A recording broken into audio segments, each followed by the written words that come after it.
We wish we could be gathering on the back patio, of course, of South Stage Cellars, as we do every year, but it was not meant to be this year. But also, as you can see, we were not willing to forego an opportunity to hear from our candidates and Representative Marsh and Senator Golden. So thanks to the hard work and creativity of our volunteers, in particular Sandra Pete, Jeannie Shard, and Patt Herdklotz, here we are. You will be hearing from Jeannie and Pat throughout the evening. And Vice Chair Sarah Spenser is our Zoom host, and so she might pop in to help us with announcements or technical advice as we proceed. I have a couple of Zoom points for everybody tonight. And for those of you who think you may have problems, please get something to write on, because I will give you a phone number in a second. So first, the mics will be off as we have a tight schedule. So we ask that you use the chat function to communicate and not use your mic, even if you have access to it. Next, we will be recording the meeting, and that includes the private chats automatically. If you are having trouble and you can't get anyone in your household to help you, you can text to this number, ready? 503-690-1633. Again, 503-690-1633. And we'll do our best to contact you and try to work you through it. I'll put the number in the chat, but of course, if you open the chat, then you're halfway there. I'm posting it into the chat actually, Tom, because that was my home phone number. Oh, sorry. No problem. So I'm going to go ahead and post my cell phone number in the chat where everyone can see it. So. And I will try to read that too, in case those that can't open the chat can have it. So apologize for that error. I am happy to report that we have a special guest tonight. We learned this morning that Senator Merkley had a few minutes and will be joining us. And unfortunately, I'm unable to check in. Does anybody see whether Senator Merkley is with us yet tonight? He is. He is. Okay, so instead of my alternative little spiel here, I'll go on to say that, as we all know, Senator Merkley needs no formal introduction. I'll just remind us all that he will also be on our ballot as he's running for his third term. And I am confident that through our Get Out the Vote efforts and our Neighborhood Leader program this cycle, that we will do what we can to send him back to Washington, D.C. with flying colors. In fact, I think we should plan on increasing his vote total in Jackson County from the 40,000 or so votes that he received in 2014. And so I'm going to announce that that's at least one of our goals. So welcome, Senator Merkley. Thanks for joining us. Oh, thank you so much for inviting me to drop by. It's just a pleasure. I noticed that the name of the event, it has to change a little bit this year. Instead of Wine in the Garden, Wine in Your Garden. So I did go, I'm not in a garden, but I did go grab a wine glass. So I'm in the spirit. And I must say that I have felt under a fairly dark cloud with this really horrific president and all that he represents. We have the pandemic, we have the economic implosion, we have a really important conversation about seeking solutions to systemic racism. And then we have this president who has no respect for the vision of the American Constitution. He's destroying accountability. He's attacking the whistleblowers. He's attacking the inspector generals.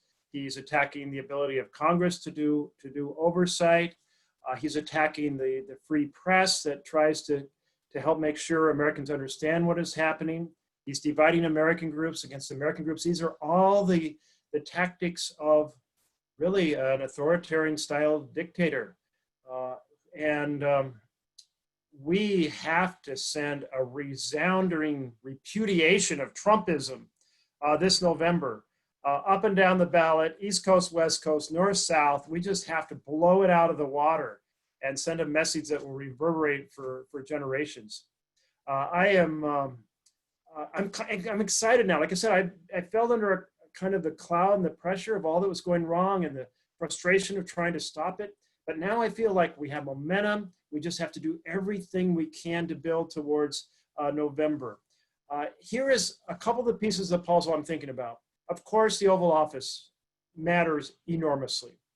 So we have to win that. Then the Senate is in Mitch McConnell's hands.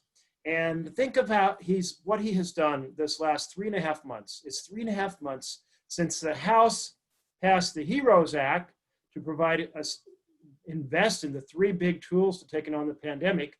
One of those tools, personal protective equipment, another was testing, another contact tracing. The president's done absolutely nothing, and then Mitch McConnell proceeds to sit on this bill for 3.5 months. And it has the money for the post offices. It has the money for the safe elections. It has the money for the state and local government. It has the money for healthcare more broadly, the clinics and the hospitals. It has more money for the education system to be able to adjust in this very difficult education year. And the Senate slumbers, doing nothing. So how about we kick Mitch McConnell out of the majority leader seat? I wish I was there with you in person so we could all kind of cheer that on. We have 47 Democrats and independents. We need 51. And this is doable.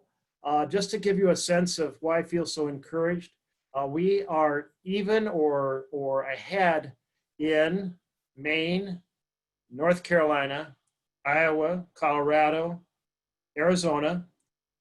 We are really close and could possibly win in Montana, in South Carolina, in John Ossoff's seat in Georgia. And then we have other possibilities. We have the second seat that Reverend Warnock is running in Georgia for the replacement of Johnny, who retired in midterm. We have the possibility in Kentucky. We have a possibility in Alaska. We won Alaska 12 years ago. So there's enough seats to win. And some people are talking about a few other seats. But one way we can help in all those seats is the Oregon Big Send program. You know, before I was encouraged people vote immediately and then go to another state where you can help out the presidential and the Senate race at the same time. So Oregon Big Send is a voter-to-voter contact, kind of an at-distance version of the Neighborhood Leader program. And you all have about the best Neighborhood Leader program in the States, and you know how to do this, so well done. But it's writing letters to people to encourage them to vote in other states, and it's been shown to make a difference. And so if you want to be involved in the Big Send program, you can reach it by Googling Oregon Big Send, and Dave Chase is going to put up in the chat room the more specific directions on how to contact it. And so it's one way to reach out across the nation. So I've been summarizing the vision in just 6 words, which is dump Trump, ditch Mitch, save America. It's that simple. That's what we have to do. And then upon taking the Senate, we have to make the Senate work again because the Senate is rigged. And I'm going to spend a moment on this because I think it's so important for us to understand what's happened. The Republicans have changed their top 2 priorities, which are packing the court and tax cuts for the rich, into simple majority. And then the super majority is in place for them in the minority to block Democrats from taking on good policy in healthcare, housing, education, labor, LGBTQ, equality, the environment, certainly taking on climate chaos. Why would we possibly allow them to have a simple majority path, and our battle for the people is a supermajority? So this is a conversation I'm having with all my colleagues to reject a rigged Senate, have the ability to move a... Senator Merkley, I was just about to mute someone and I accidentally muted you because it popped off right away. Go ahead and unmute yourself. I apologize. You're sending me a signal. I'm going on too long. No, not at all. Not at all. Listen, I want to thank you all so much for being engaged. This is a moment where all hands on deck, as the expression goes. I do think of it as a battlefield. Sometimes it feels like we'd like to be at home on the couch with a pillow over our head and wake up and have everything be okay, but we know it will only be okay if we're deeply engaged. There are some really important local races that you're all working on. The 6th District, State Rep Alberto Enriquez, running in Medford, and I don't know if he's going to be speaking tonight or not. Great. For the state Senate, Jerry Allen running for the 2nd District. And I know there's lots of other local races as well. The Oregon House and Senate are currently subject to a supermajority the same way the US Senate is. A supermajority is destroying the US Senate. It was not in the Constitution. In fact, the founders had a supermajority under our first Constitution, which was the Articles of Confederation. It was in place from 1781 to 1787. And it made it impossible to operate. And so they were determined, and Hamilton and Madison went on, you cannot have a supermajority. It bends the will of the majority, the will of the minority, undermine the very premises of democratic governance. And so now we have that problem in the Oregon House and Senate because they simply walk out and deny a quorum, and the quorum is a supermajority in our Oregon Constitution. So we need to pick up 2 seats in the House and 2 seats in the Oregon Senate. And that's why the races that are near you or within Jackson County are so important in taking those 2 extra seats and holding the ones we have now. And I know Pam Marsh has probably filled you in every aspect of that, but I wanted to mention that piece. We also have to work really hard for Shemia Fagan. The Secretary of State's race is really important when the census is coming up and the districts are going to be redrawn. They may be redrawn by legislation, but otherwise it goes to the Secretary of State. And the Secretary of State is the person who ensures there's integrity in the elections. So we need to have integrity. We've seen across the country, the Republicans are indulging in voter suppression in a massive way. In fact, there are 3 really corrupting forces on the Constitution: gerrymandering, there's not equal representation in the House, voter suppression and intimidation. And if you really believe in our Constitution, you believe in voter empowerment, not voter suppression. And then we have this ongoing problem of the Senate. So, and dark money in our campaigns. So let's take those things on. The For the People bill, I'd like to see it be the very first bill we pass in the Senate and overcome, get rid of the McConnell veto, simple majority, protect the Constitution, restore integrity. But we also have to do that in Oregon by gaining 2 seats in the House and Senate. Listen, I'll just wrap it up there and say, I wish I was with you all. I hope your weather in Southern Oregon today is nice as it is up here in Portland. It's a beautiful day, and we're going to have a beautiful next little over 2 months as we are fully, passionately engaged in dumping Trump, ditching Mitch, and saving America. Thank you so much, and take care, and have a wonderful time. Wine in your garden. Thanks for joining us, Senator. Good luck to you. Thank you. Take care. Take care. All right, everybody. Thanks for that special event. I have the privilege of introducing to you somebody you know well. He's one of our local and state leaders of our Democratic Party, our own Nathan Soltz, who, as you all know, is our CD2 chair of the party. He's the chair of the Platforms and Resolutions Committee at the DPO, and he's chair of our Latino caucus, and he's going to be popping in often tonight. Take it away, Nathan. Yeah, hi everyone. It's great to see you all, even if it is virtual. So many of you are familiar names and faces, and if you've been to one of these before, then I probably will be too. I'll get to that a little bit later on. But I did really want to thank you all for joining us tonight on, right after a truly historic convention, in so many ways, not just the historic nature of this upcoming election and our nominees, including having, of course, our first Black woman nominated for vice president.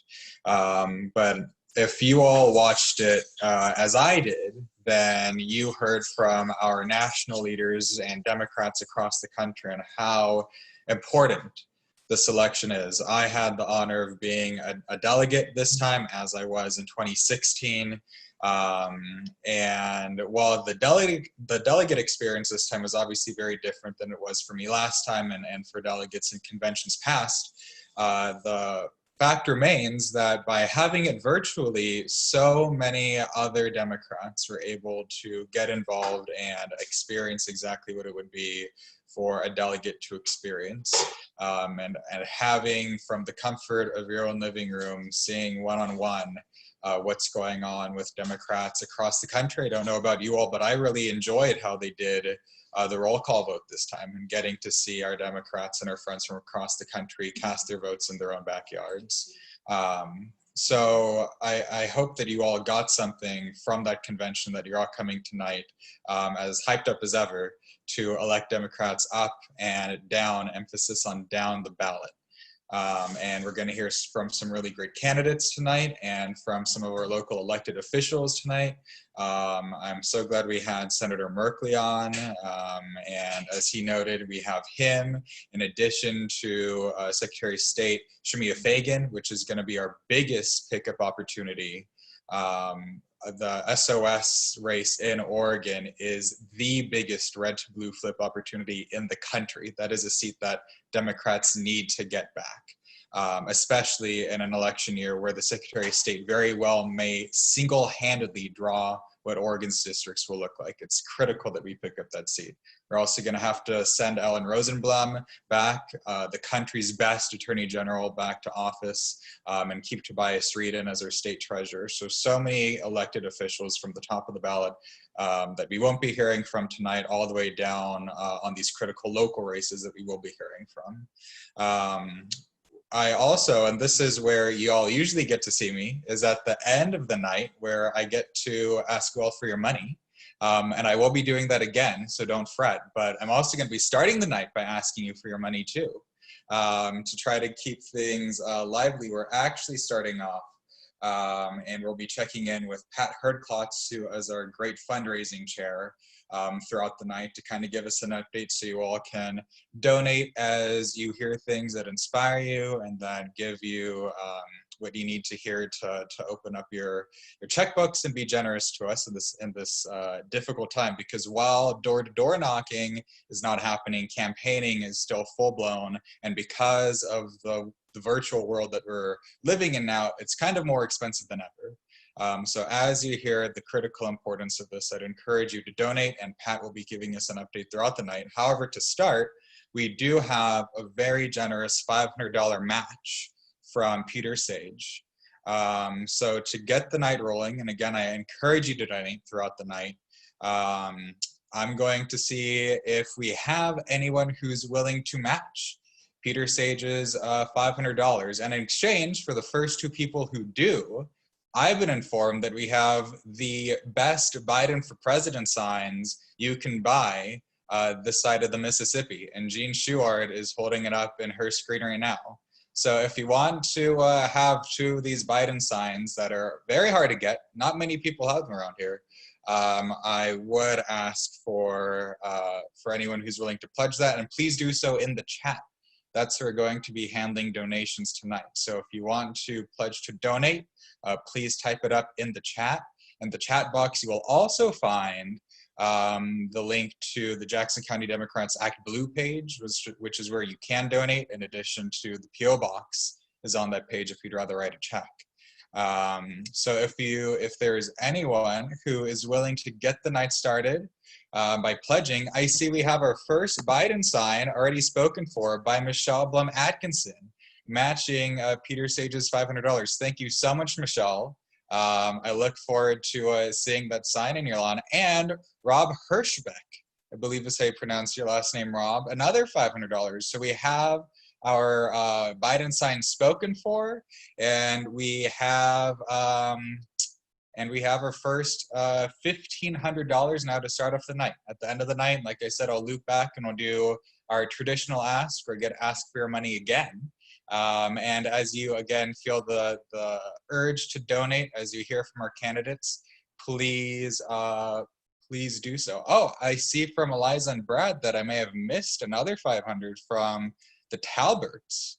And if so, it looks like Ron is giving his up. So the Talberts, thank you so much, and you'll get the sign. So we're starting off the night great. Another $2,000. We'll come back at the end and see if we can match the generosity of you folks from the beginning. And with that, I'm going to turn it over to Sam Becker, who's going to be leading the discussion with many of our candidates and electeds tonight.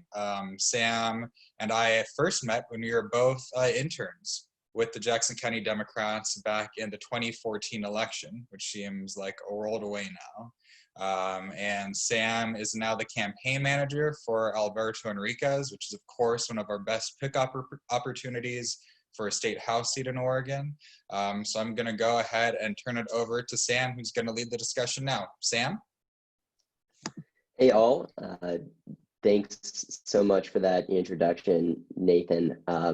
Yeah, so my name is Sam Becker and I'm a Rogue Valley native and organizer. So really appreciate you all for virtually joining us amidst the chaos of these times. I have the honor of introducing our candidates and elected officials for tonight, who are from an array of locations and professions, but all of whom share a commitment to centering socioeconomic equality and science. So since I moved back to Talent to weather the pandemic with my family, I've been passing the time managing the campaign of Alberto Enriquez, who is the Democrat running to be Medford's next state representative, who is in the queue for tonight. And so before I get into the program for tonight, I want to reiterate that your support for our Democratic slate really means so much to every candidate and their staff. Without that support, we would certainly not be able to take on the multinational corporations that back so many of our opponents. And without that support, we would not be able to chart a path forward that prioritizes hope and action. And so the reality is that our county, state, and country have so much opportunity for improvement, and the Democrats you're about to hear from tonight are ready to rise to the occasion. So now to the agenda. I'll be introducing each of our candidates, who will then tell you about themselves and their vision. Before I introduce them, I'm going to ask a fun political trivia question, which the candidate will answer when they begin their statement. So if you think you know the answer, please send it to everyone in the chat so we can just kind of have some fun while all of this is happening. So I'm going to keep intros short so the candidates have as much time as possible to share their background and vision with you all. Before I introduce our first candidate, here's our first trivia question. How many counties are in Oregon Congressional District 2? Now to the first candidate. For years, Jackson County has lacked real representation in Washington, D.C. Thankfully, Congressman Republican Greg Walden is retiring this year, and we have the chance to elect our Democratic nominee, Alex Spenser. Alex, are you with us?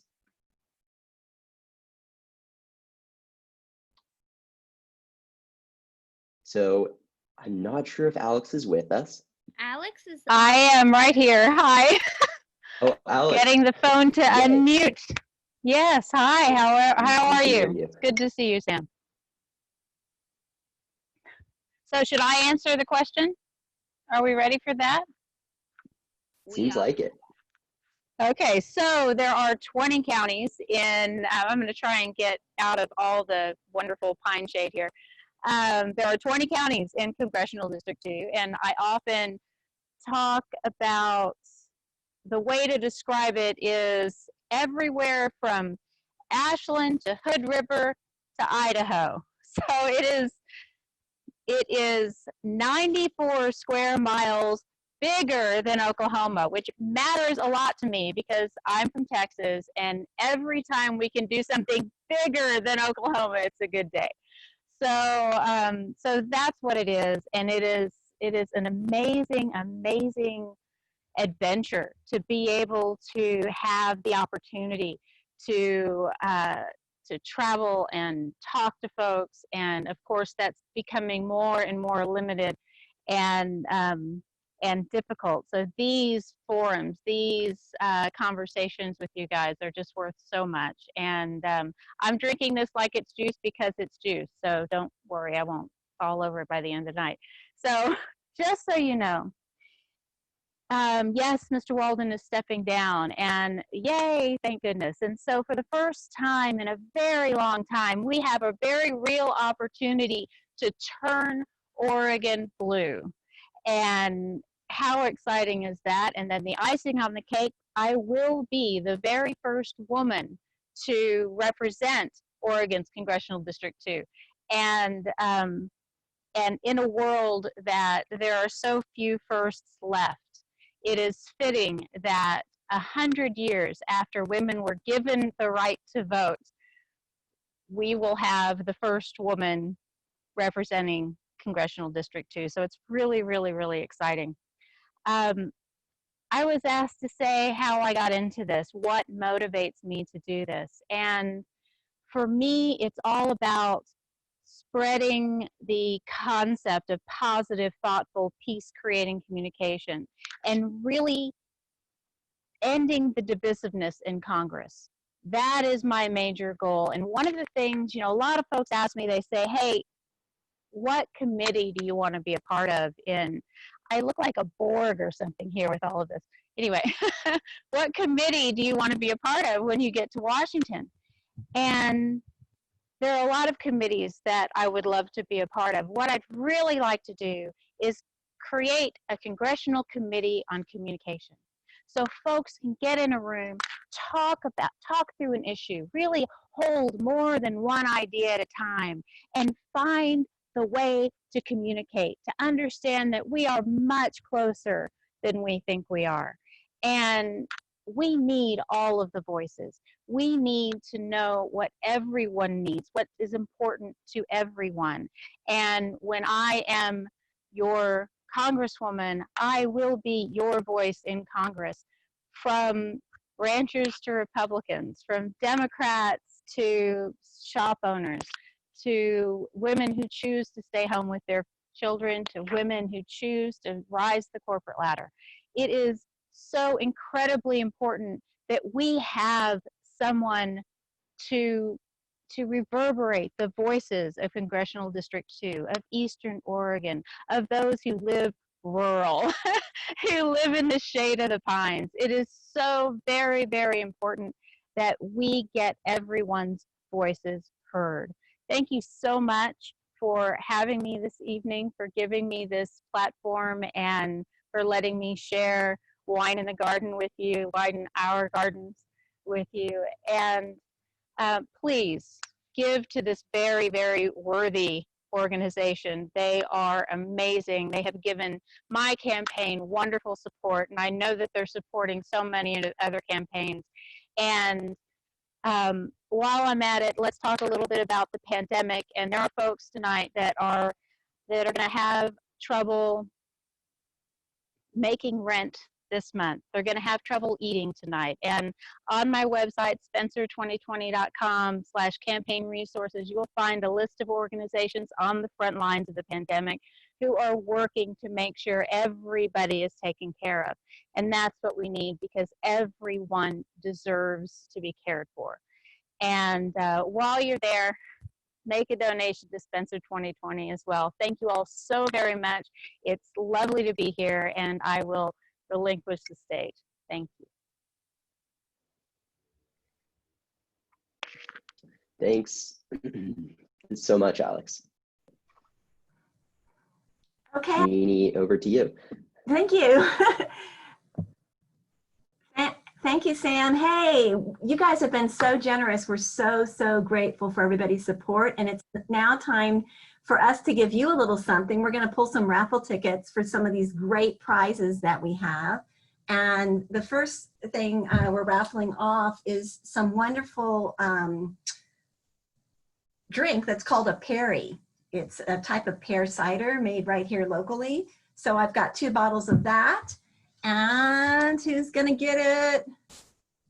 The winner is Cocky Shields. Woo! Our great neighborhood leader person. So the first prize goes to Cocky. Here's another quick one. We've got 2 more bottles of Rogue Valley Perry. And let's see who it's going to go to. I'll show the raffle jar so you know I'm being fair. I never win anything. I never win anything. Okay. Where I was from. The next one goes to, oh, I can't quite read your last name, but I'll put it in the chat. Denise Trocheri. So these go to Denise, and I'll look you up on our list of people and make sure that you get your wonderful Perry. We're going to do one more really quickly. Cross your fingers, everybody. And I just want to say thank you to everybody who donated wine. We had a lot of individuals, a lot of my friends and family who donated wine and other prizes. And we've got a grand prize that's going to come up at the end, so you guys will want to stick with us. The next winner is Fred Jenkins. Fred, you win Rogue Valley Red and a lovely bottle of Pinot Gris from Del Rio. So congratulations, winners. We're going to be delivering this to your doorstep. So, and we'll give you a call or email to let you know when your wine's going to arrive. Okay, thank you, everybody. And I'll hand it over back to Sam so he can introduce our next candidate. Great, thanks, Jeannie. So we're now going to be focusing on our Jackson County race. And before I get to a brief intro on our candidate here, I want to move to our next trivia question. So what Jackson County city was the county's first county seat? So Terrie Martin is running for Jackson County Commissioner. All of us who live here know what a great place our county is, but we also know that change is really needed on the Jackson County Board of Commissioners. That's why we're so excited Terrie is running for Jackson County Commissioner. Terrie, please take it away. Thanks, Sam. And I'm here on my little kitchen porch, and I have a dog that wants to play fetch. So if you hear barking, that's what that is. And I have hummingbirds flying around my head right now. So I'm in combat territory. Thanks so much. It's good to see all of you. I'm delighted to see so many familiar faces, and I'm really delighted to see more that I don't know, because now I get to know you tonight, and you get to know me. I have been a watcher of Jackson County politics for the entire time I've lived in Jackson County, which is 50 years. I started watching them most closely as a reporter for the Mill Tribune for about 14 years. I covered them and wrote a lot of stories about them at the time. And then after that, I was on the board of the Southern Oregon Historical Society. So yes, the answer to that question is Jacksonville. The county seat was there and was moved to Medford when the railroad didn't go through Jacksonville and chose to go through Medford instead. So I was on the board of the Southern Oregon Historical Society when the county defunded it and took away all of its funds from a tax levy that you still pay. And so I've been watching them from that perspective, as well as someone who lives in the county. I actually live in the Coleman Creek Canyon. I've lived up here about 30 years, so I do not live in any city limits. And so the body that governs my property and my life is the Jackson County Board of Commissioners. And a lot of people that I know that are really smart and well-educated about politics are still ask me, what does the county do? What do the County Board of Commissioners do? So really quick overview, I think of it as a giant umbrella over the top of Jackson County. Those of you who live in city limits often know your mayor and your council, and you keep good track of them, but you don't think about how much the county actually plays a part in your life as well. They overview such things as the airport, the animal control. They're in charge of the jail and the sheriff system. They are in charge of all of the health for Jackson County, such as environmental health, mental health, as well as community health for people that can't afford, and as well as the COVID response on behalf of Jackson County. So they're involved in your life, whether you see them or not, and whether you track them or not. They're involved in land use decisions. All the open space between the cities that you live in is governed by Jackson County. Who gets to build, which orchards stay up, which agricultural land stay agricultural, and which ones are developed. So they're impacting your life on a regular basis every day. Now, The problem with that is that because they are so good at what they do and so quiet, and because we really don't have much of a media that covers them anymore, for the last 10 years, we've had pretty much an echo chamber of 3 Republicans that have pretty much decided everything together. There's not a lot of creative thinking. There's not a lot of alternative solutions looked at. And a lot of the values that some of us who are Democrats and progressives don't come up in these meetings and don't come up even in the committees right now that are considering the issues that impact us. So I feel that I can bring a different voice to the Board of Commissions. I feel like I can bring my lifelong Democrat roots as well as my progressive values, insisting on something like a climate change plan, action plan of some kind needs to be done, looking at land use issues, looking at an alternative for the jail system, and looking for ways that we can treat our people who live on the margins of society. And the way I can do that is that I also live in a universe that goes across the political spectrum. As a reporter, I am really good at interviewing people and talking to them about what they believe in, why they believe in it, and finding out how we can get to a proper place that we can all agree on. I'm also someone who lives in the rural part of the county where there's a little more Republican background, and I own a Harley-Davidson dealership where the clientele is pretty much conservative and red, and yet they're all my really close friends, and we have a lot of good political discussions, and we often are able to find common ground. And because I really feel like we're all going the same direction, we just have a different way of getting there. And so I feel that on the Board of Commissioners, I could be a person that could bring a bridge between the right and the left, so to speak, and come up with some great alternative ideas for how we can make the county better. And that's my gig.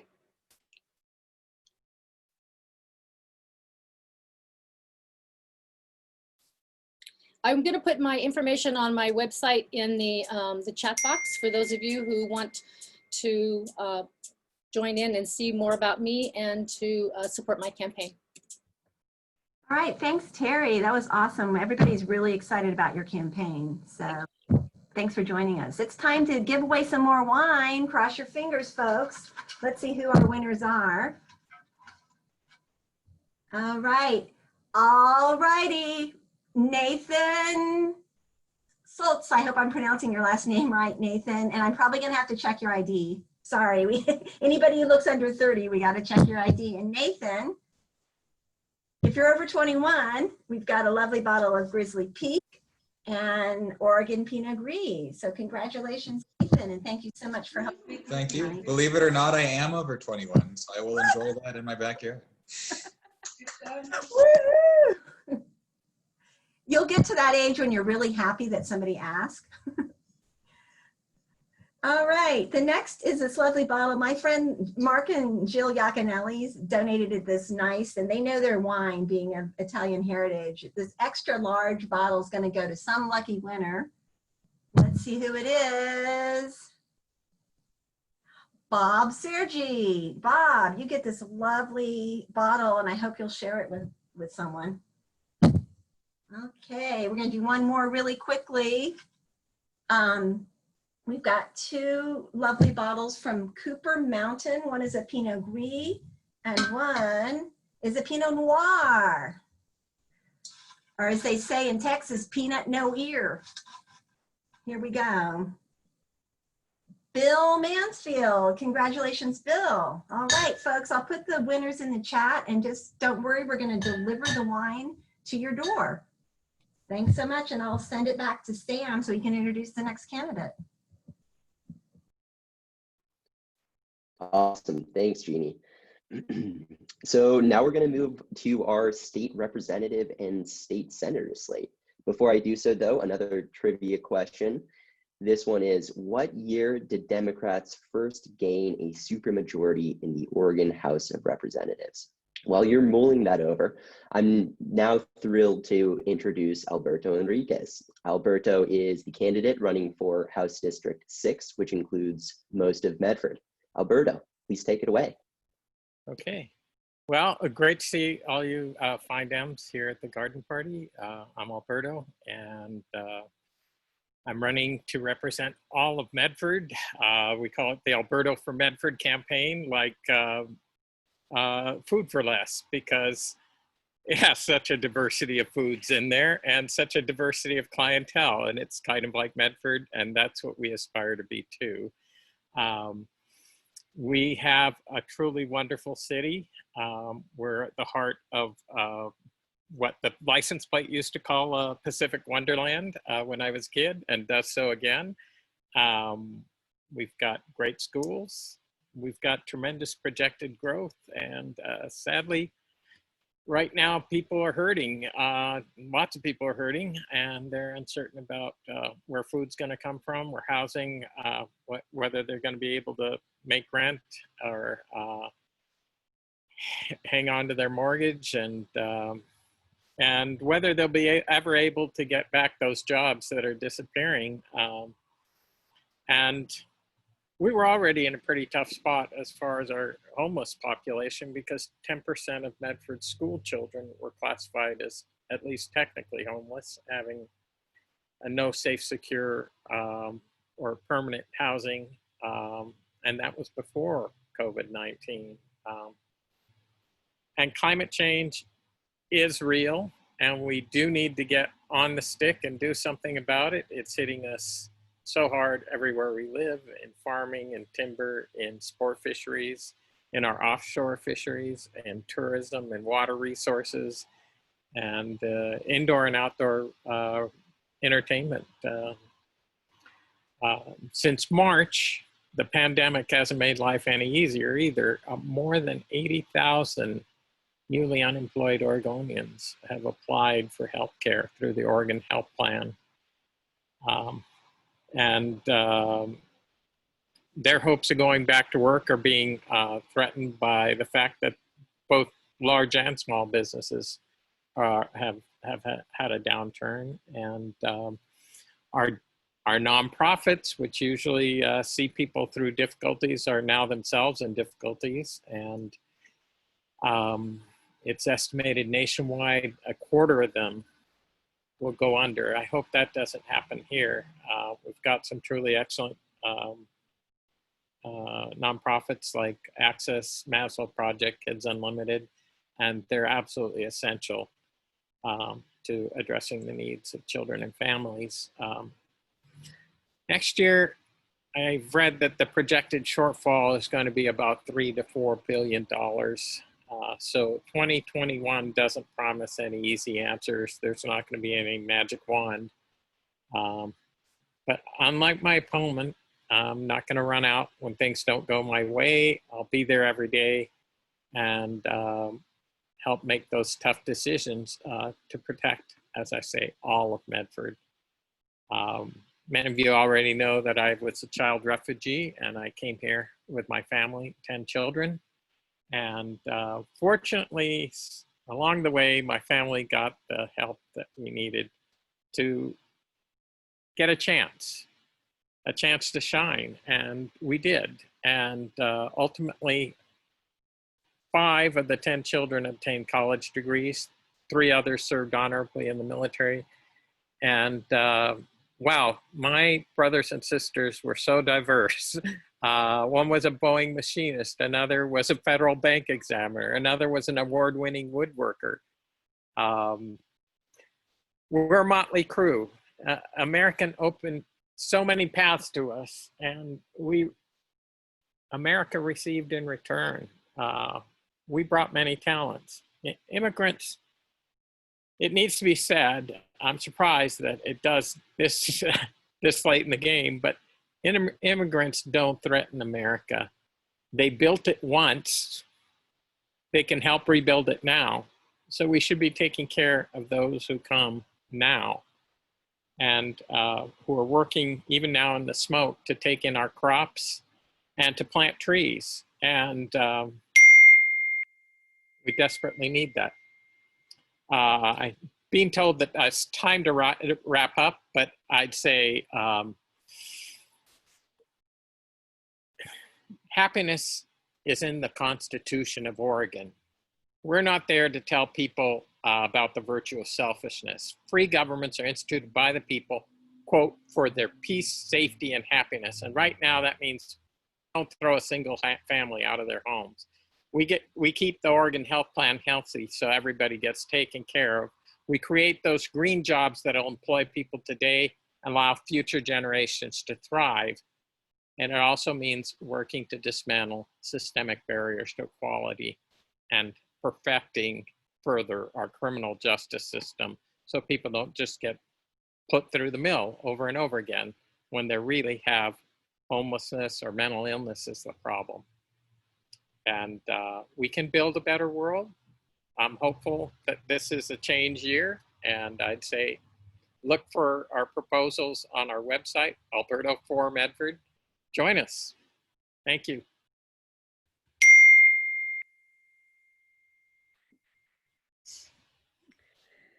Thank you very much.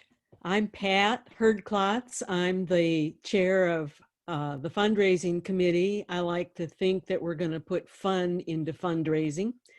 And I am tickled to say that this bowl that we're trying to fill is supposedly has $3,350.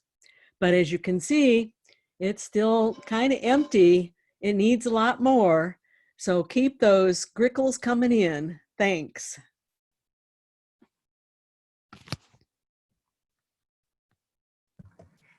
Thanks, Pat. And just remember, you can put your pledge in the chat for us to let us know that you're going to be making a contribution to the Jackson County Democrats. And we so appreciate everybody's support. It just means so much to us. As you guys might not know, we look so professional on this Zoom, but all of us are volunteers. We don't have any paid staff at all. So we're just so grateful that you guys have our back and you're willing to help us with your monetary donation. So thanks.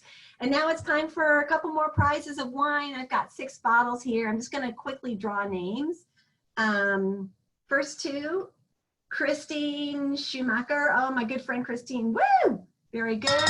She gets 2 lovely bottles. The next wine drawing is going to go to, I better close my eyes. Okay.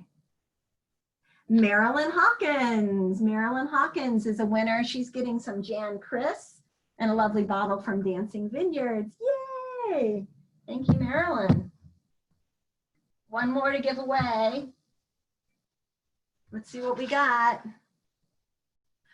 Claudia Little. Claudia, these are your 2 bottles that will be delivered to your door by one of our volunteers. Here we go. Thank you very much.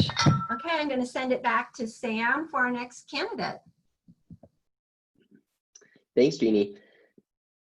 So before I get to our next candidate, here's the next question. What is the, oh, actually, sorry, I skipped ahead. Before we get to the next candidate, what percentage of Oregon legislators are women? So this year, we are proud to have Democrats challenging every Republican seat throughout the state, including District 4. And our next Democratic challenger is Mary Middleton, who's running for District 4, which includes the Central Point area and extends into Josephine County and Grants Pass. So Mary, please take it away. Thank you, Sam, and thank you everyone for this event and for including me. I'm really proud to be among this slate of candidates and just really feel this sense of responsibility and commitment to my community. That's the reason that I'm stepping up. You know, as a young child, I grew up in the Midwest, and I was the 4th of 6 children, and I learned to negotiate at the dining room table. I talk about that because we grew up poor in a fairly affluent community, so there weren't a lot of resources for us. My father was a blue-collar worker, and my mom was a stay-at-home mom. And so learning to collaborate with my siblings and being able to get things accomplished together was a lifelong lesson that I treasure. Some of you may remember me from being the campaign manager in 2014 for the genetically engineered plant ordinance. That ordinance passed at the ballot in May of 2014, and we have waited 6 long years to be able to enforce that law in Josephine County, along with Jackson County. Jackson County also passed a measure at the same time and has been able to work with their measure. And so the district that I'll serve will be, as Sam said, parts of Josephine County, parts of Grants Pass, and then hugging the I-5 corridor, which, as you probably know, is mostly an agricultural region, right? There's some manufacturing industry in Eagle Point and White City, but there's a largely agricultural region that I'll be representing. And so you can bet your bottom dollar that I will be putting the legislative fix to the Josephine County plant ordinance as at the top of my priority list. I'm also a teacher, and I've been teaching for more than 20 years. I've taught in other countries, and I've been here in the Rogue Valley since 2010. I'm really proud of the work that I do at the local community college. I teach mathematics, and I absolutely love it. I love working with the young people that attend there, and people of all ages come to school to get retraining for jobs. In times of economic disparity, rural communities absolutely need community colleges, and funding for community colleges needs to be secure. It's already been mentioned that we're facing some budget crunch over the next biennium that will be very, very difficult to overcome. And I will fight for funding for not only community colleges, but all of education. I also serve as the vice chair of the Southern Oregon Education Service District, which you may or may not know serves Jackson and Josephine County and Klamath counties. And it's all about access to education. That's what that is, about making sure that everyone has an opportunity to have an education. So I believe that strongly in my heart, and I will fight for that.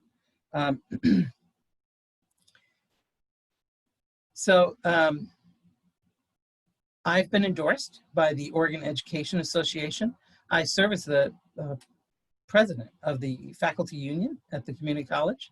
And I've also been endorsed by OLCV, Oregon League of Conservation Voters. So I'm an environmentalist, and I believe in science.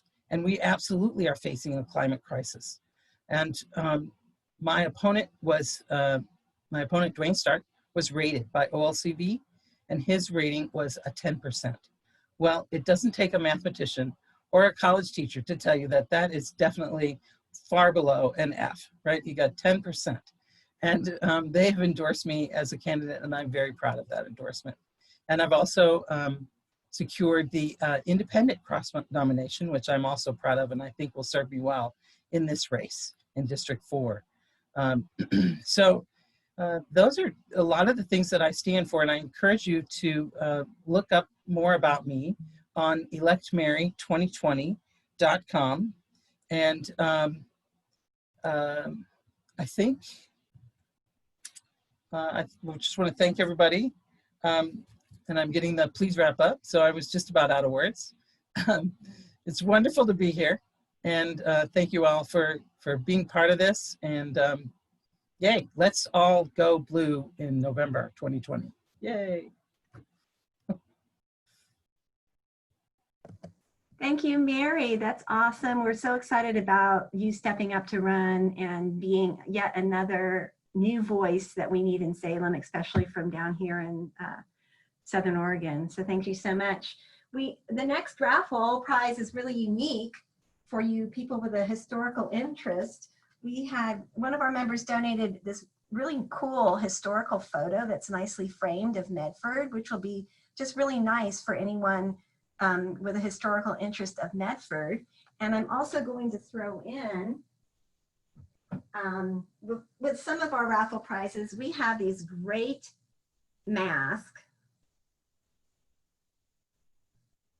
made by Joyce, Joyce's sister, Joyce Chapman's sister. They're lovely masks. So some of you that have been winners will receive these as well. So with the piece of art, we'll have a lovely mask that says vote on it, which you can wear with pride and encourage everybody you know to vote. So let's see who's going to win that cool prize.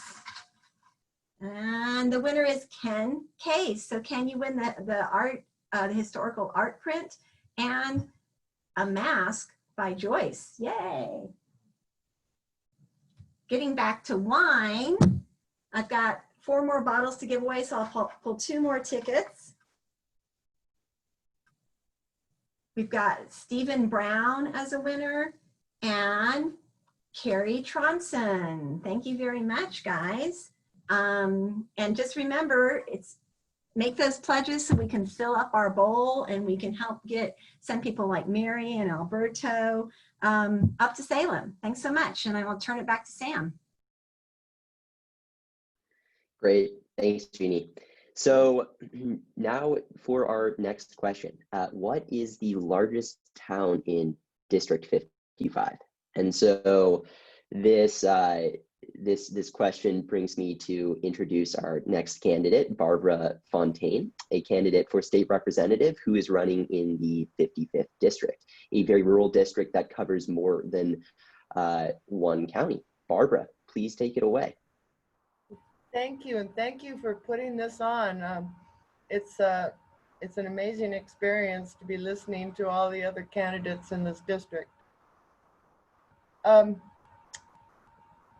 To answer the question, in House District 55, Prineville is the largest community at about 10,000 and some people, and that's closely followed by Eagle Point. But as you said, House District 55 is a large district. It's entirely Crook County and parts of Lake County, Klamath County, and Jackson County. It's a wonderful, diverse area, rural and small towns. I decided to run after things were developing in January, February, March, when our Republican representatives walked out of sessions. I wrote a letter to the editor saying maybe we need to elect a quorum. And then a month later, I'm getting phone calls that we need to fill up the ballots with Democrats. And I thought, well, gotta be me. So I have a background. I'm a retired forester, worked 30 years on the Ochiko National Forest, where I was there long enough to actually see climate change in action. From a time in the beginnings in 1976 when snow was piled up into June at the upper elevations of our forest. And now that doesn't happen anymore. Our irrigation systems are being closed off a month earlier than they typically or used to be. So we need aggressive, strong action on climate change in Salem, and Oregon needs to do its part. And while we're acting and doing something about this, I want to help rural Oregons rebuild the shattered economy from what's happened with COVID-19. We want a future of vibrant, sustainable communities that support our agriculture and natural resource-based productivity. And we recognize the value of supporting and attracting new business that complements our rural life. We cherish our public lands and recreational opportunities, and I want to fight for those. We understand the value of inclusion and diversity for building community and the importance of keeping promises. So what I think is rural Oregon needs a seat at the table in Salem, as somebody speaking for all of us. And I won't walk away from the hard problems, the hard choices, the hard work of rebuilding. And it will happen. Thank you. My webpage is Fontaine for HD 55.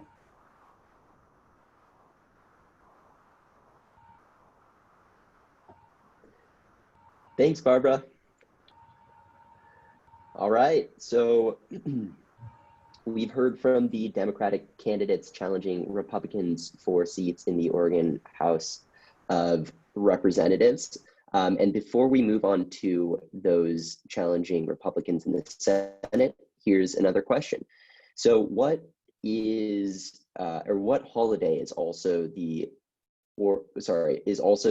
state of Oregon's birthday? So now we're moving on to the Senate.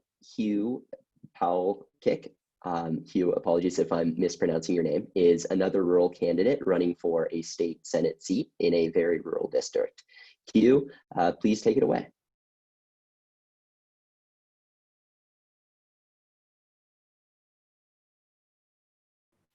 With me? It's Hugh Palcic, but you were right on. Don't worry. It's all good. It's fine. I have the answer to this one because I have a welt in the back of my head one year when I forgot it. It's Valentine's Day. So I got that one nailed. Also, Nathan, I am the OLCC commissioner for this area. So I'll be checking your ID later on that wine, just to let you know. So yes, I actually do represent all the way down there on OLCC. But back to Valentine's Day for a minute. I think it underscores something that's missing across the board, nationally and locally. And that is that we're missing compassion again. And there's enough passion, don't get me wrong, out there on all corners of this, politically speaking, but compassion. You know, I remember with my kids, everybody went to school with the little Valentine's card. Everybody got a Valentine's Day card, everyone in the class. And everyone got the little mints that had, you know, be my friend. We need so much more of that these days. And across the aisle, we need that. So I just wanted to get that out for starters. Yes, my district, not as big as Nebraska, but close. It's New Jersey and perhaps all of Connecticut. It's large. There are two full counties involved, Klamath and Crook County. Jackson County actually kind of skirts to the east of Medford and then out towards the boundary, if you will, all the way down to the California border. And most of Lake County as well, and then southern Deschutes County. My background, I was general manager for the Sun River, for the community in Sun River for 7 years. I worked there actually for 22 years total. And along the way, served 2 terms as county planning commissioner and actually chair for Deschutes County for the planning commission. I also spent some time working with the homeless shelter, the Bethlehem Inn in Bend. I was actually vice president and was part of the acquisition team that actually secured the land that the inn actually sits on today. So I'm pretty proud of that as well. I've already mentioned the OLCC. No worries, folks. You're all in the clear tonight. Everything's good. Not a problem. Got you covered. But back now to the district. Senate District 28, and the reason I'm running. Senate District 28, I'll be blunt, it's somewhat of a grease fire when you look at it. It's a mess. We're notable for pre-pandemic, the highest unemployment rate in the state. Actually, Lake County had, of all counties, actually had the highest propensity for food insecurity, which was somewhat strange to me. But we have really 1 in 4 practically on the SNAP program, 1 in 4 households. 1 in 5 households nearly are at or below the poverty level. So there's a lot of work to do in this district. And unfortunately, the district has been somewhat hijacked, if you will, with identity politics and a little bit of division. So when we get back to compassion, we're going to need to work across the aisle. And we have our work cut out in this district, not just to win the district on an election side, but the district itself has a lot of work ahead of it. And I look forward to that. I look forward to both challenges, actually. So how would we do that? I have plans for that. My opponent is tilting towards Portland and, again, identity politics, whether or not to wear a mask, Black Lives Matter, however, nothing that puts food on a table, nothing that puts someone back to work. And that's troubling to me. So right off the bat, the pandemic itself, we're going to need a recovery plan coming out, a post-pandemic recovery plan. We're going to need one on the short term as well. The pandemic really exposed some of the fault lines with our rural schools, which actually I have a plan called RISE. So it's the plan is a rural investment in schools and education. It's an 11-point plan. It's on my website, hughpalcic.com. I got that plug in. And we also have a plan for post-pandemic as well. We need to invest in that plan, we need to invest in our infrastructure, rural broadband.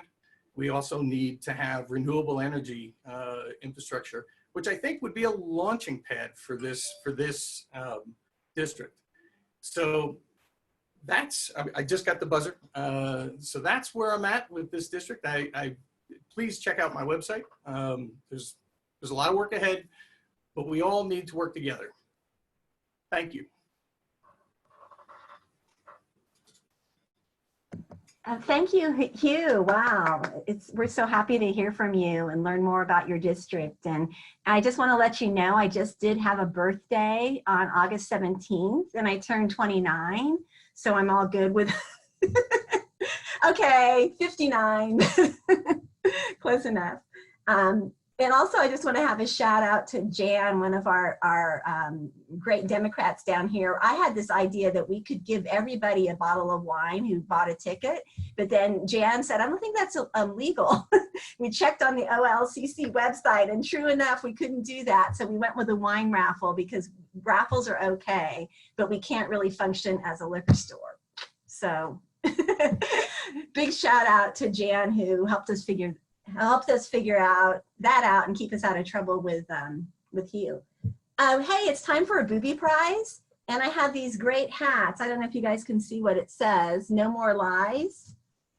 No more lies. So I'm going to pull a prize for somebody who gets the booby prize of the anti-Trump hat. If you have the courage to wear it in your district, hats off to you. And that's going to go to Al Mulhofer. Al Mulhofer, you get one of these cool hats. I challenge you to wear that. And now for some real prizes. Let's go for some more wine. Got 2 bottles here, a Quaddy North and a Grizzly Peak from just really close to my house in Ashland. And those are going to go to John Curtis. All right, John, you're a big winner of wine. You can check your ID. We also have, I'm going to quickly draw 3 more prizes. I have these really nice designer masks. You know, I don't know how some of the other counties are doing. Jackson County is doing really poorly right now. We're in an uptick. Governor Brown is watching us, so we really all need to wear our masks, keep our social distance, wash our hands.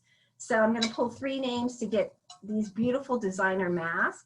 I think they were made by an artist here in Jackson County. So let's see who can get one of those. Judith Karinsky and Kathy Pyle. Really lovely mask. And the blue one is going to go to Gina. Gina DeCune. Gina, I apologize if I'm mispronouncing your name. And she's also running for city council. So she stepped up as a candidate, a local candidate. So cool. All right, I'm going to pass it back to Sam, who's going to introduce the next candidate. Thanks, Jeannie. So the answer to this next question has already been covered a lot, but I want to ask it one more time so the ridiculousness sinks in. What did the Oregon state senators do last year that gained them national press coverage and major embarrassment for our state? Now, I'm happy to introduce our next candidate for a Oregon State Senate position, that is Jerry Allen, whose seat and his district incorporates a more populated area of Jackson County. Jerry, please take it away.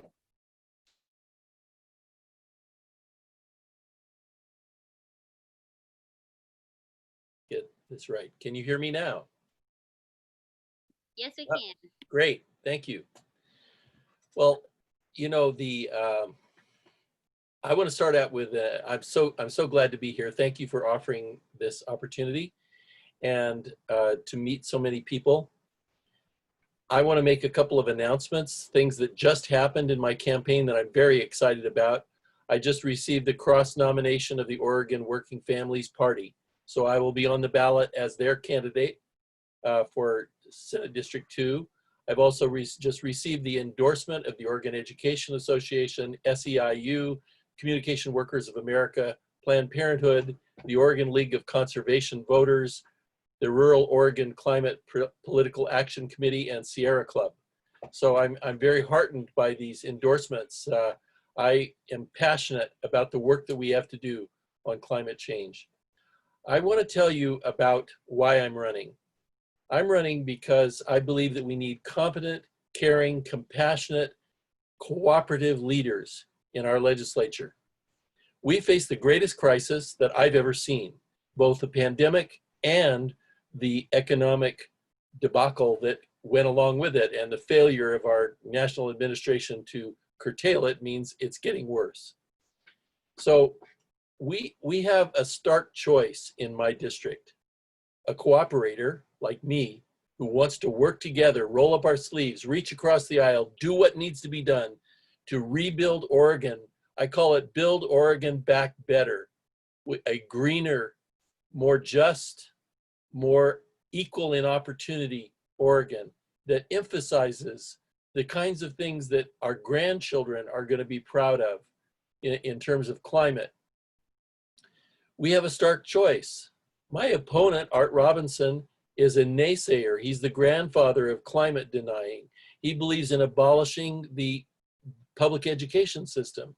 He believes in, or has at least until a few months ago, believed in abolishing Social Security. I think that his handlers in Cambridge Analytica have convinced him to back off of that. I wonder if that's an election ploy, I don't know. Art Robinson is sponsored by the Mercers. You know about Steve Bannon, who just got arrested, right? Well, that's them behind him. They've got $120,000 sitting there to fight me in this campaign. So naturally, I'm raising money, and that will be in the chat, the link to if you'd like to help with that. I believe that we cannot have Art Robinson in the legislature. He will be an obstacle in the Senate. Those guys, the answer to that question, by the way, is the Texas pocket veto, is what I call it. I call it violating their oath to the Oregon State Constitution by running over the state line in order to avoid voting. Well, Art will be all over that. We can't get things done if we don't have cooperative legislators. So that's why that is incredibly important. I also want to not forget to tell you that I've been holding town hall meetings on Monday nights. The one on this Monday night, 6 to 7:30, it's a Zoom, is on the crisis in healthcare. And there's a lot to talk about in many dimensions of the issue of healthcare. We face a huge budget crisis, not this year, but in the next fiscal year in Salem. A big budget crisis, and healthcare is going to be a part of it. There's a lot of things that we hold dear that are going to be potentially on the chopping block. So I want to talk about those things. I've done that in town halls. I'm going to keep talking about them. Things like affordable housing, which can help build the property tax base, because every home we build gives somebody a place to live and also builds the property tax base by those people paying property tax. Things like infrastructure bonds, which are being issued in Massachusetts right now. And we can do infrastructure bonds to help fund building Oregon back better. I know this as a 4-term elected pension trustee. I was chair of the investment committee and of the board down in California. I served 4 terms for 9 years. And I know the investment community wants to buy our infrastructure bonds. I'm very clear on that. We can do it. It's a way that we can build that kind of building Oregon back better without having to break the budget. So there's lots more to talk about that. I look forward to engaging any of you who would like to talk with me more, attend my town hall meetings, and we'll take the conversation from there. And thank you for listening.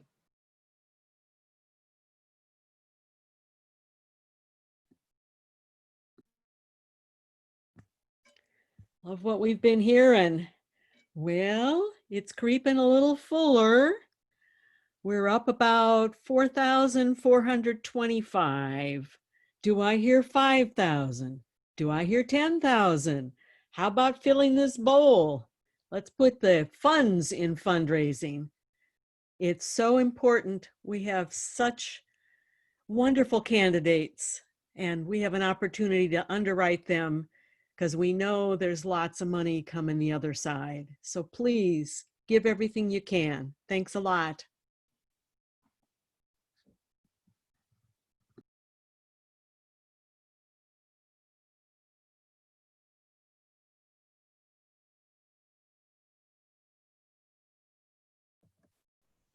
Okay, wow, it's so exciting to see all the gifts going through, and people are pledging to Jackson County Democrats. They're pledging to our candidates. Just a little shout out that if you need information about the candidates, you can check out our website. I put that in the chat. The slate is up there, and that's got a reference to all the candidates' websites where you can donate to the candidates or volunteer. They don't only need your money, these campaigns, they actually need your boots on the ground to help write postcards, letters, telebanking, and all those things we really need to do this year to get out the vote. So please get involved in the local campaigns. Okay, let's see who's going to get the prize, and I'm ready for the second prize. The grand prize, as you guys might know, is a 2-night stay at Willowit Ranch, thanks to Lanita Witt and her partner. But our second place prize is a gift certificate from the Oregon Cheese Cave from Melody Picard. Merci beaucoup, Melody. As well as a jar of pickled beets, organic pickled beets from Valhalla Organics, GMO free, of course. And so let's see who's going to win that second prize, where you can make yourself a very nice cheese board to go with the wine that you're drinking. So the second prize winner is Rob Hirschbach. Is winning the gift certificate to the Oregon Cheese Cave and the pickled beets from Valhalla Organics. That's a mouthful. All right, so thank you, everybody. We're getting ready to have our representatives that are currently serving give us a little update, so I'll turn it back.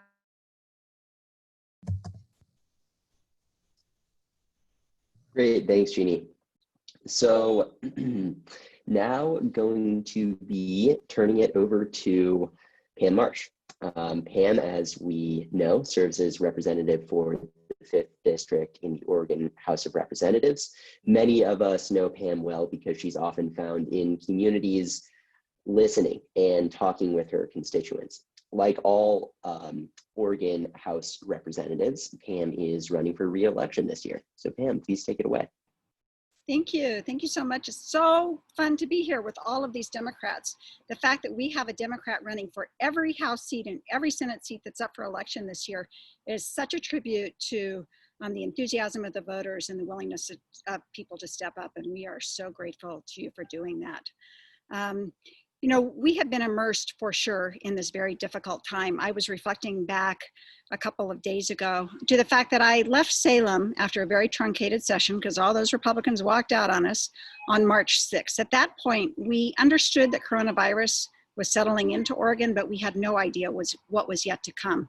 A little more than 2 weeks later, on March 23rd, of course, the governor issued the Stay Home, Save Lives order, and our lives changed immediately. Like many of you, my life turned into a series of Zoom meetings, webinars, Google Meets, conference calls, all conducted first at my dining room table and more recently at this lovely table in my own backyard.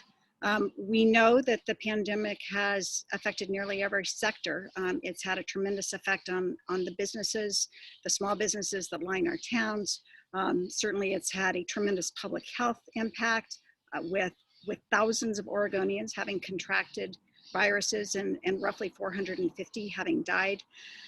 But today what I really want to talk about is some of the good stuff, because in the midst of all of this turmoil, we've also seen new partnerships, we've seen innovation, we've seen neighbors step up and take care of each other. And I think what I take away from this is the abiding lesson that if we pay attention to what we have learned during the pandemic, we can really build a more resilient and more inclusive community. Because once you have fed and stabilized the homeless people who live in the Greenway, you don't have a choice to pull those services away without providing something else. And once you have learned through the closure of slots, the fragility of our childcare system, you are obligated to build a new and better system of care. And once we have seen how technology can change lives, even with all of the problems that we've encountered, how it can revitalize rural communities and provide education and healthcare access to people who live at far distances, then the choice in front of us is go build broadband. And once you have recognized through the pandemic and learned once again the disproportionate impact that a pandemic has on members of our community who are low income or people of color, then the only choice ahead of us is to make sure that every decision we make, every policy, every funding choice is made with equity at the center of that consideration.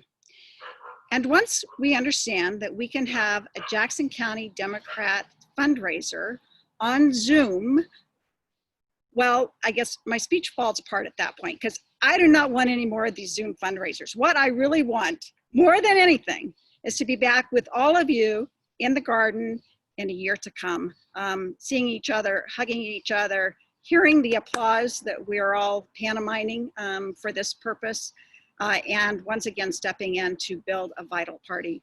So with that, let me just say thank you to all of you. Cheers. I want to note mine is not juice. It's the real stuff down here in my backyard. And I'm so grateful to the Dems for pulling this together, for the Neighborhood Leadership Program, which is going to carry us through the election, and for the results that we are going to see on November 3rd from the top of that ticket all the way through. Thank you.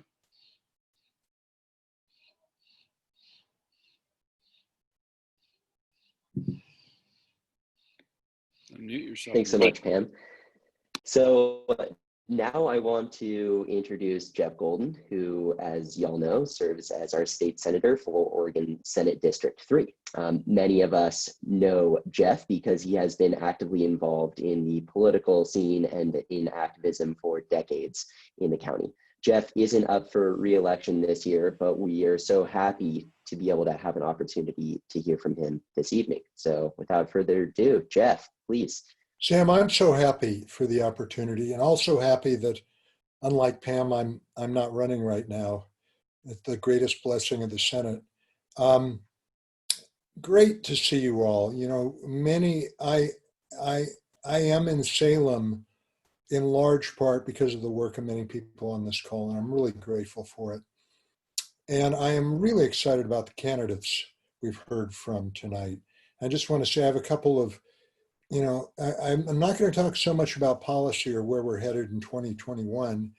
And that's kind of a good thing because the uncertainty is higher than ever for a number of reasons. Will there be more resources from the federal government? And if there won't, 2021 is going to be remembered for just savage budget cuts and setting back agendas that we've made some progress on. Two things I will say really briefly. We were talking lots last year and 2 years ago in the garden about campaign finance reform, and that's kind of receded a little into the background. But in November, we have a ballot measure. I believe it's 107, and it is the one that amends the Constitution to make the language very clear that the legislature, local government, or the people through initiative can limit campaign financing and regulate campaigns. We're one of 4 states in the country who do none of that. So I really ask you to keep your awareness on that. I hear there's a couple other races of some significance on the ballot in November, but I really hope you remember that one, tell friends about them. We need a very big yes victory on that one. And then in 2021, we're going to have somewhat of a battle about, because I believe we will win the ballot measure. We'll have somewhat of a ballot about what actually those limits shall be, but we'll talk about that on another night. The other thing, I was just given the chair of the Senate Environment and Natural Resources Committee, which now will include all the wildfire work we have ahead of us. And there's a lot of that. And really potentially a lot of discussion of forest policy and some potential for moving in the direction most of us would like to move. And that includes use of toxic sprays and water conservation, all kinds of things that I'm pretty excited about. So more on that. Happy to talk to any of you and follow-up work on climate as well in the governor's executive orders. So that's all up, but I'd really like to visit some of the same ground that other speakers have about how especially it is important it is to elect the people we've heard from tonight. I'm in a sandwich in District 3 with Jerry running for the seat to the west and Hugh to the seat to the right, the east. And they could get us to that quorum-proof majority. And you know, there are close seats up north, one particularly in Salem and one in Bend, that are getting all the attention really from my caucus and most of the funding.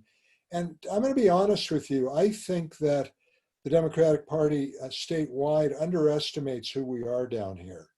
And maybe there's some reasons for that. We had a fantastic candidate in Michelle 2 years ago who didn't quite get across the finish line. So they look at that and maybe they say, when you've got that quality of a candidate and they don't get elected, maybe it's not worth putting much energy in.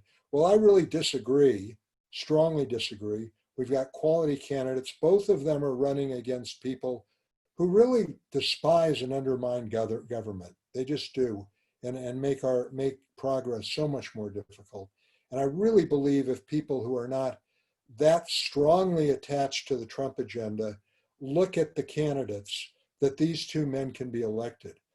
In House District 3, I have a selfish motive there because my 2 reps, the 2 reps in my Senate district, are Pam, who I think is as good as it gets in Salem. She's just an astonishingly fine representative.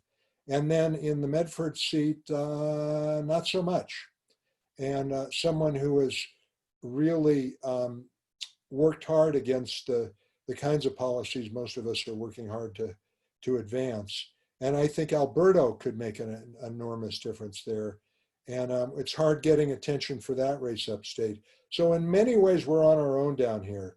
And it means really turbocharging our efforts here, going even further than we already have, talking to more friends than we already have about the importance of these, you know, so-called unwinnable races, if you ask people up north. They're not. They're clearly not, but that depends on us. And I guess the last thing I'll say, the quorum, you know, you don't have to talk about the quorum issue, the 2/3 quorum to this crowd. A lot of people still don't quite understand it. But in a way, this election is a referendum on whether walking out of the Capitol when your side's not going to win a particular vote is okay or not. Has that now become an acceptable political practice? And we're kind of going to decide that collectively in November. I mean, I think most people on this call have a strong feeling about that.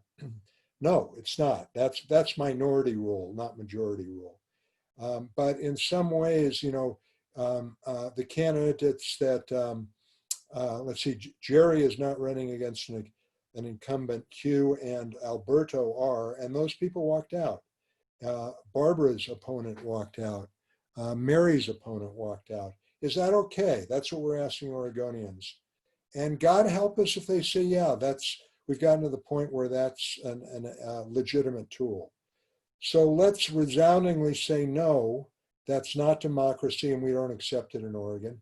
Let's put people in those seats, the ones who've spoken tonight, who can help advance some really promising agendas going forward. And just tremendous thanks to all of you on the phone who, again, have sent me to Salem, helped send Pam to Salem, and are just the core, the backbone of what makes this district, this valley in this county, have so much more promise than we're sometimes credited for. But for the time being, it means we have to work even harder than we have in the past. Thanks again. Look forward to talking to all of you down the road. Thank you, Senator Golden. And we did have some questions coming in through the chat. If you want to go ahead and start by answering, what does funding from Oregon Public Schools look like, as we actually need more money and materials to make distance learning work? And then after you're done answering, if Pam could answer as well. I'll take a first crack.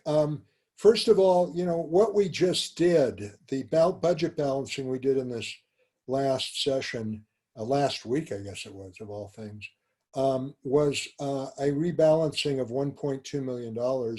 And the governor and the Democratic majority said, we're not going to do any of those cuts out of schools. But in order to make that work, we took $400 million, so a third of the whole, out of the Education Stability Fund, about half of what was in there. Those are one of the two big rainy day funds we have in the state. So in some ways, we pushed the really difficult decision down the road a ways. And then, as a couple people have noted, the projected budget hole for the next biennium, 21 through 23, is $3 to $4 billion. And, you know, if we don't get more federal assistance, if the Democrats in Congress don't win that fight, and we in fact have to cut that much out, it's really hard to know how much we're going to be able to hold harmless. I think public ed is kind of the last thing we want to cut. We would be faced with really terrible cuts in other areas at that level. So I don't think I'll even speculate then. I will just say there's a lot of resolve in the Democratic caucus in both chambers to cut education as little as possible. You know, and then there's some added money, not as much as we'd hope, will come in through the Student Success Act, which is a great thing. And yeah, I think I'll turn to Pam. Pam's actually on her revenue committee, House Revenue, so knows this in more detail than I do. I'll just add a couple things. I think Jeannie was getting at the question of making the assertion that current service level is not enough, because not only are schools struggling to maintain actually in several different mediums, both in an online presence and potentially in an on-site presence, there are lots of additional costs involved in all of this in terms of keeping a facility clean, making sure that people are healthy, preparing again to do both online and in present. And I think the answer is yes, there are additional costs, and we felt really good, frankly, to get the education budget through whole. Nothing else got through whole. We made a total of $900 million in revenue shifts, including that $400 million that Jeff noted came from the education reserve. That felt like a victory, and I acknowledge at the same time that, yeah, life is not easy, and schools are going to have to do a lot more. Thank you, Representative Marsh. And it looks like Alberto had a question for probably either of you or both of you. Can we use severance tax to limit clear cuts and go for sustained yields? So severance tax, which was practically eliminated in the 1990s, which has deprived counties and schools of funds they would have had otherwise, hasn't been able to get on the agenda in Salem in recent years in any kind of serious way because of the outsized influence of the timber lobby. And if you haven't seen it already, I really highly recommend two features in the Oregonian that they did with OPB and ProPublica, one on June 11th and one July 20-something, that addresses the changes in the timber industry. And they're so egregious that it appears there's some political will to perhaps reinstate a severance tax or something like it. Layer on to that the fact that we have not been able to invest in wildfire risk reduction as the timber industry is not paying a proportionate share for protection of their lands. And we were headed that way before COVID. And I believe, and I'm going to do everything I can to have the boldest conversation about getting back on a reasonable and rational funding basis for the forests, including a severance tax. And there are all kinds of possibilities if we can win that fight. And Representative Marsh, did you have anything to add to that question at all? I think Jeff did a great job on that question. Awesome. Thank you. Yay. Put it in the chat, Pam. Thank you both so much. And I think with that, we are back to Nathan Soltz. Nathan. Sure. Thank you, everyone, for joining us tonight, and for all of the really generous pledges I've been seeing, not just to the Jackson County Democrats, but to so many of our individual candidates.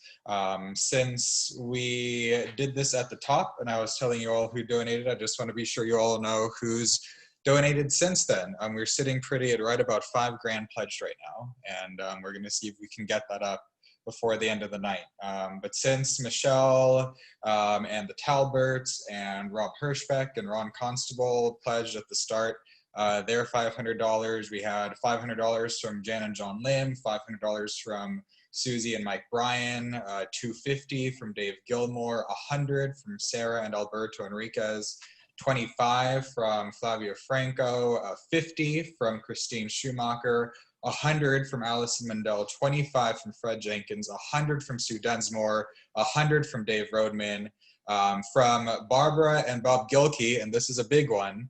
They doubled their $25 a month donation to $50 a month. So I really encourage all of you to consider also either making a monthly recurring contribution or increasing it, certainly through the election.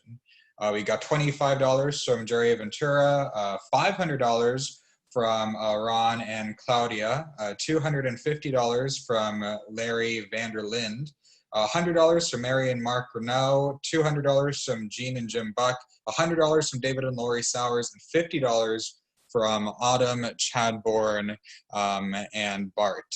And I'm seeing now that Sue has has generously raised her donation to $250, in addition to donating to Terrie Martin. Dearmid has pledged $200. Thank you so much, Dearmid.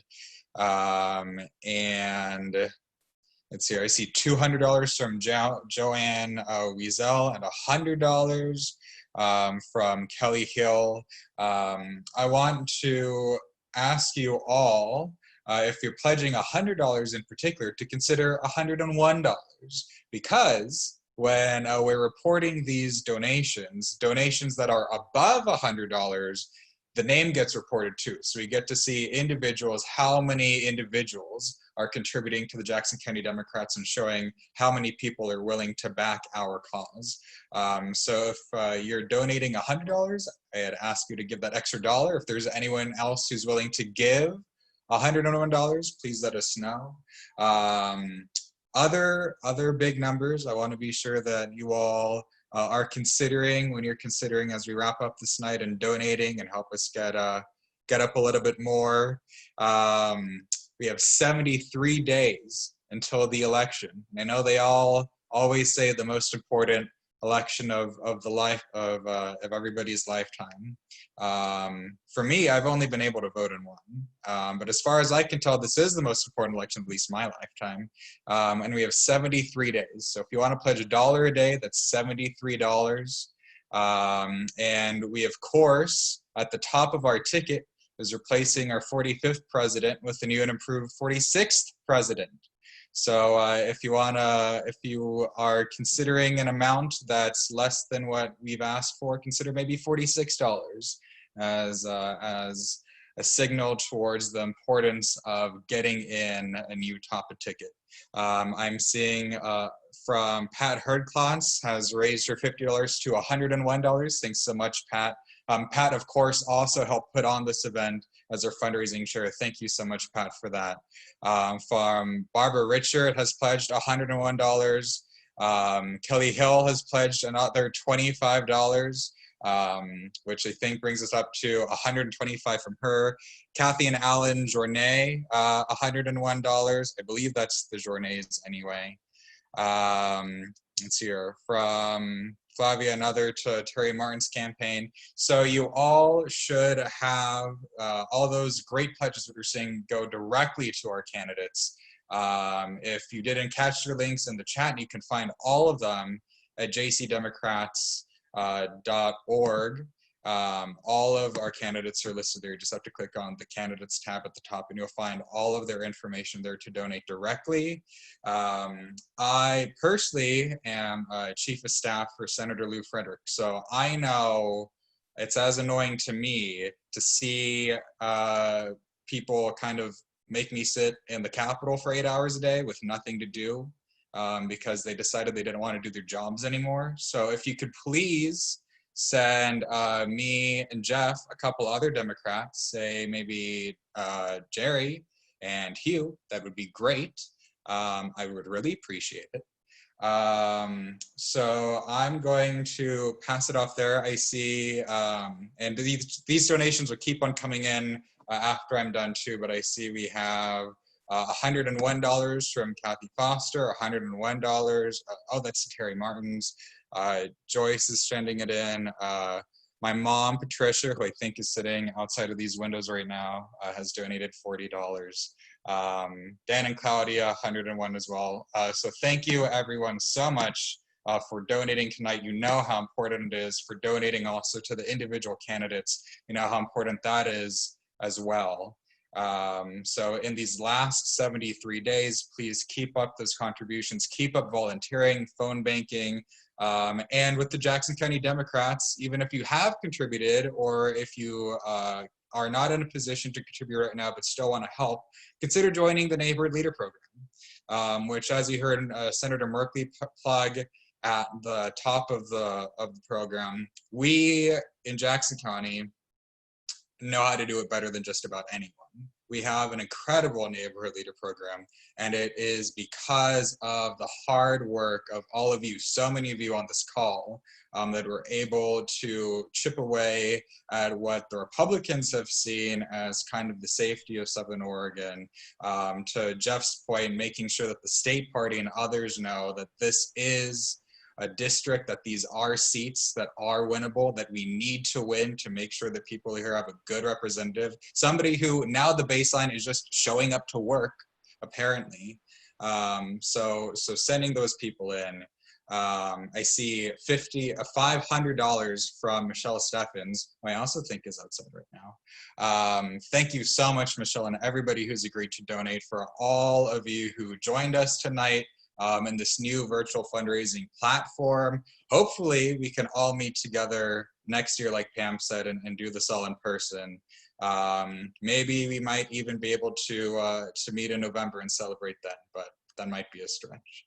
But thank you all so much again for turning out, for donating, for contributing, for volunteering, and just for supporting our candidates who need all the support they can get, and for supporting our party and supporting those candidates. So on to victory these next 73 days. As so many have said, 73 days until the weekend is where we're at right now. So with that, I'm going to go ahead and turn it over to Jean Schuard for our final grand prize drawing.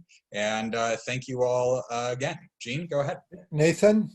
Yeah, Jeff. Yeah, I just 1 minute. I just want to really double or triple your comments about the Neighborhood Captain program.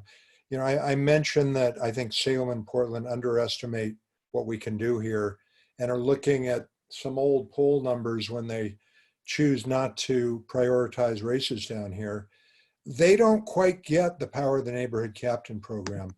And it's been good and really even needs to get better. And that is more true in a time, yes, there are ideological differences. Yes, there are a lot of red folks in our part of the state. But more important than that is that people are looking for contact and information sources that are not the major media, that are not mailers, that are not radio ads, that are their neighbors. That premise, that basic premise of the Neighborhood Captain program is more potent now than ever before. So I believe we can elect several of the people who spoke tonight if we can really turbocharge our neighborhood captain effort and really make really significant contacts with the people all over this valley. Thank you for those who've organized it. All right. And we call it the Neighborhood Leader Program now. But in the chat, you'll see the email where you can volunteer to be a neighborhood leader if you are not. It's really fun. It's really easy. And we're being really creative now that we can't knock on people's doors, so we need your help. If you are a neighborhood leader, we really are asking for folks to take that one more turf so we can cover more ground and really contact all the voters, particularly if you could take a turf in Medford to help out Alberto, or a turf in Central Point. We got a lot of folks out in Ashland, but we need to expand our reach. So it's time for the grand prize, which was donated by our friends up at Willowit Ranch. It's a 2-night stay at their lovely place. If you won wine, or if you can buy a local bottle of wine, bring it up and have a wonderful stay for the winner. So let's see who the grand prize winner is. Drum roll, virtual drum roll. It is Shirley Roberts. So Shirley, congratulations. You are the grand prize winner, 2-night stay with up at Willowit Ranch. Once again, it's a gorgeous, gorgeous setting, and they even have goats. So that'll be cool for you. And just for all our donors, you can donate through Act Blue. You can mail in your pledge. If you have pledged to a specific candidate, please visit their website. You can get their websites if you visit our website, or you can look at it in the chat. And if you want to share this wonderful evening with your friends, this event has been recorded and we'll post it on our YouTube channel. So you can, and we'll put that up on Facebook if you're a Facebooker, and you can relive the evening. And if you don't get your bottle of wine, you can follow up with me. Okay, so thank you, everybody. I think we're going to turn it back to Pat to say our goodbyes and farewells. Thanks for a really successful event. This was quite a interesting, creative challenge. I want to thank the fundraising committee for all the brainstorming. We weren't willing to give up the wine in the garden and came up with this wonderful plan. Jeannie has been phenomenal with the subcommittee. The community has come forward with these lovely donations. So we had the fun addition of the prizes, our charming hosts and MCs, and it's just been a really delightful time. So thank you for making it so grand. We've got a lot of work ahead. We're all dedicated, and we're going to get on the phones and write the postcards and contact all our friends and reach across. I've had interesting conversations with people that are disillusioned with how things are going and were Republican before. Those are people to draw in and bring the compassion and the caring community forward to elect things to build a wonderful Oregon and United States. So thank you for a lovely night. Thank you for everyone who's helped make this, and we wish you all the best, and you can keep donating even after we close tonight. Best to all. I hope you've had a little bit of delight to lace your summertime. Bye for now. Good night. Good night, everybody. Good night. Thank you. Best to you. Good night. Good night. Good night. All. Thank you all. Good night. Night. Night. Good night. Good night, Like all. the Walton. Like the Good Walton night. House. Good night. Good night, Mary Ellen. Good night, Paul. Night, David. Yeah, good night. Good night, everyone. Thank you so much. Nathan, share the wine with your mom. Well, she's more of a wine drinker than I am anyway. And if I don't, she'll just take it. So. Good night, Nathan. Night.